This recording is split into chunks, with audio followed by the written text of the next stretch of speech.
ജാഹിലിയ്യത്തിൻ്റെ സ്വഭാവ സവിശേഷതകൾ നമ്മുടെ സ്ത്രീകളിലേക്ക് എത്തുന്നത് നാം തടയണം. കൈകൊണ്ട് തടയാൻ പറ്റുന്നത് കൈകൊണ്ട് തടയണം.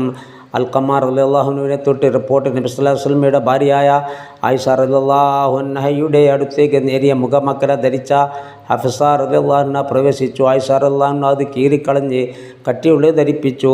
പരമാവധി വീടുകളിൽ ഒതുങ്ങിക്കഴിയാനാണ് സ്ത്രീകൾ ശ്രദ്ധിക്കേണ്ടത്.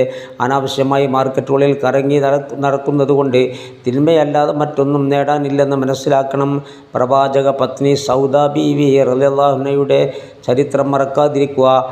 ജീവിതമെന്നത് പ്രവർത്തനമാണ്. ഒന്നും ചെയ്യാതിരിക്കൽ മരണവും. നിങ്ങളുടെ സഹോദരങ്ങളെപ്പോലെ നിങ്ങൾ ഹജ്ജും ഉംറയും നിർവഹിക്കാത്തത് എന്ത് കാരണത്താലാണെന്ന് സൗദ ബീവി റളിയല്ലാഹു അൻഹയോട് ചോദിച്ചപ്പോൾ അവർ പറഞ്ഞു, ഹജ്ജും ഉംറയും ഞാൻ നിർവഹിച്ചിട്ടുണ്ട്. ഇപ്പോൾ വീട്ടിൽ ഒതുങ്ങിക്കൂടാനാണ് അള്ളാഹുവിൻ്റെ കൽപ്പന. അതിനുശേഷം വഫാത്താകും വരെ അവർ പുറത്തിറങ്ങിയിട്ടില്ല.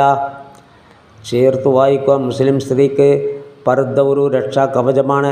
ഇസ്ലാമിലേക്ക് വരുന്നതിന് മുമ്പേ കവിയത്രി മാധവിക്കുട്ടി കമല സുരയ്യ സമ്മതിച്ച യാഥാർത്ഥ്യമാണത്. കലാകൗമുദിയിൽ അവർ എഴുതി, സാഹിത്യകാരി മാധവിക്കുട്ടി കമല സുരയ്യ പറയട്ടെ, പർദ്ദ സുരക്ഷിതമായ വസ്ത്രമാണ്.